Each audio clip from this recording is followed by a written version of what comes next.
Felipe Hemming had a service dog, but he got hungry and, well, let's just say that the poor dog couldn't get away fast enough. This is a wonderful video showing our corpulent hero trying to be a bully, failing miserably, walking off, suggesting that he is going to, I don't know, somehow take revenge on the poor security guard who was merely enforcing the rules. At the end of the day, no, Mr. Hemming does not have a service dog. Service dog is defined by the ADA differently than a, what do they call those, companion dogs or emotional support dogs. Service dogs are specifically trained to be specifically helpful, not just there for your emotional support. So companies can be very selective about what dogs they allow in. Now, if it was a seeing eye dog and Mr. Hemming was presenting himself as blind, which I believe would be a crime, but don't quote me on that, then I'm sure the security guard would have done absolutely nothing to hinder Mr. Hemming's entrance into the building with a seeing eye dog.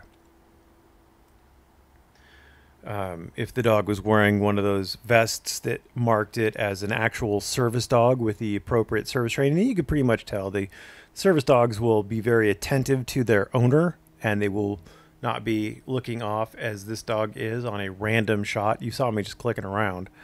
He's looking off somewhere else. He's not, I mean, it's a good dog. The dog isn't the issue in this, I think. It's the person holding the leash that's the issue. But yeah, service dogs are very tightly defined by the ADA. So this is just a guy being an ass for the sake of being an ass, trying to prove a point that he's not actually proving, because it's not actually a service dog and he doesn't actually need it. And so the guard was absolutely 100% correct to deny him access to the building. Then there's this video. This is just critiquing videos. Obviously, I'm not really looking at the law.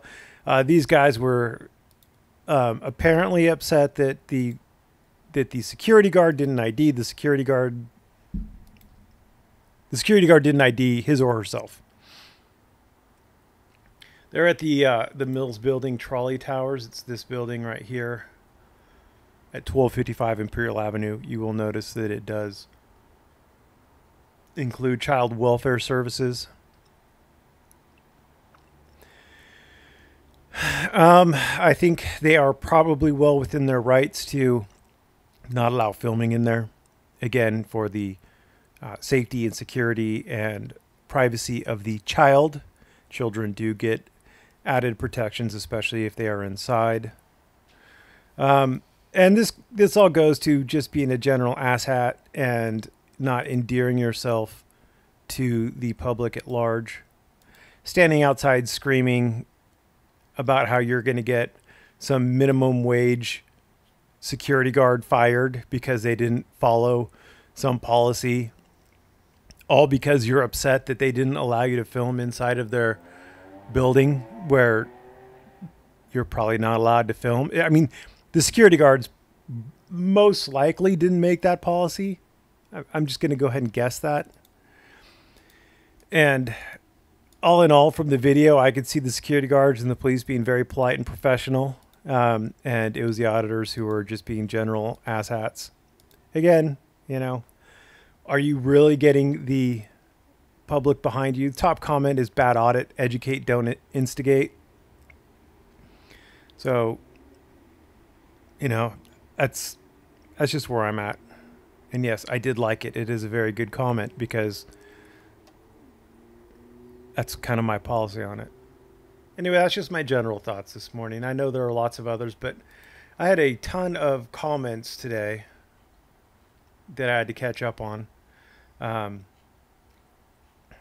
Apparently my Leon Valley video is jumping off the Leon Valley ordinance video. Everybody wants to tell me how I got it wrong, and nobody seems to actually be able to tell me how I got it wrong. They all go back to the same, it was on private property. Look at that, 7,000 views. That's crazy. That's crazy talk.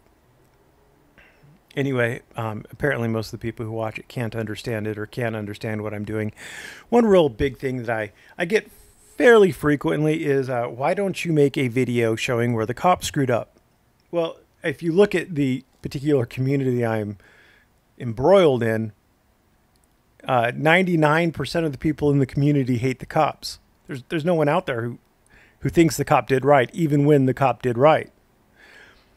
So my role, as I see it, is to educate people on how they're maybe misunderstanding the law, and maybe the cop isn't wrong in that.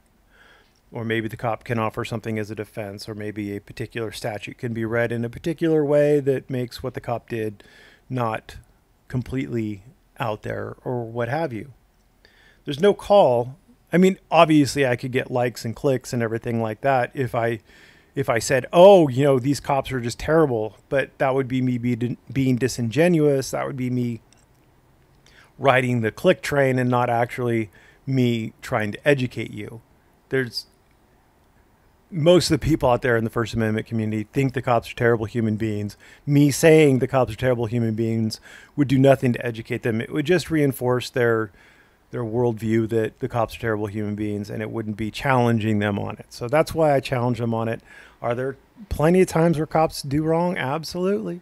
Absolutely. But they don't do it in every situation, and I'm trying to give people the tools they need to recognize the situations where the cops aren't simply being terrible human beings. So there you go. Thanks for watching. Have a great day.